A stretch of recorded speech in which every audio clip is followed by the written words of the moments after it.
આવો ને તમે વેપાર કરવા માટે।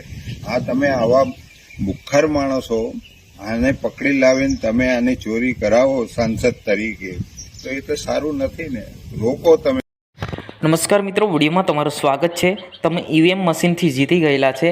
પોપોટો, તમે ઈવીએમ મશીનથી જીતી ગયેલા છે। શું છે સમગ્ર મામલો? ભરૂચની અંદર ફરી એકવાર ચર્ચામાં આવ્યા છે। વિડીયોને છેલ્લે સુધી જોજો અને ચેનલ પર નવા હો તો ચેનલને સબસ્ક્રાઈબ કરવાનું બિલકુલ ભૂલતા નહીં। મિત્રો, વાત કરવામાં આવે તો છોટુભાઈ વસાવાએ ચેતરભાઈ વસાવા તેમજ મનસુખભાઈ વસાવા આ ત્રણ નેતા છે એ ખૂબ ફેમસમાં છે। આદિવાસી સમાજની અંદર ત્રણ નેતાઓને ખૂબ માન આપી રહ્યા છે। પરંતુ મિત્રો, એક ઘટના સામે આવી છે।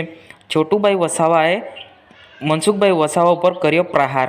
શું કર્યો પ્રહાર એ આપણે મુદ્દા પર વાત કરવાના છે।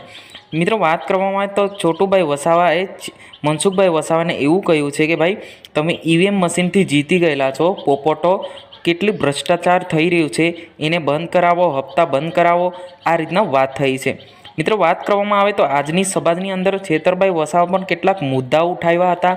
આ મુદ્દા એવા ઉઠાવ્યા હતા કે વિદ્યાર્થીઓ માટે કેટલીક મુશ્કેલી પડતી હતી, બસ સુવિધા તેમજ કેટલા બધા વિદ્યાર્થીઓના લાભ ખાઈ જતા હશે, લાભના પૈસા એ ભારે ગોટાળો કરી નાખતા હોય, એના પર છેતરભાઈ વસાવા મુદ્દા પર વાત કરી હતી। અને સાથે સાથે છોટુભાઈ વસાવા એ રીતના પ્રહાર કર્યો છે કે જે પોપોટો છે એ ઈવીએમ મશીનથી જીતી ગયેલા છે, પછી એમના સરકાર બનાવી લીધી છે ભારતીય જનતા પાર્ટીની, આ રીતની વાત કરવામાં આવે છે। તો મિત્રો, છોટુભાઈ વસાવા પણ આદિવાસી સમાજ માટે ખૂબ સારું કામ કરે છે અને ઘણા બધા વર્ષોથી સાંસદ રહી ચૂક્યા છે, ધારાસભ્ય રહી ચૂક્યા છે, કેટલું બધું મદદ કરી રહ્યા છે।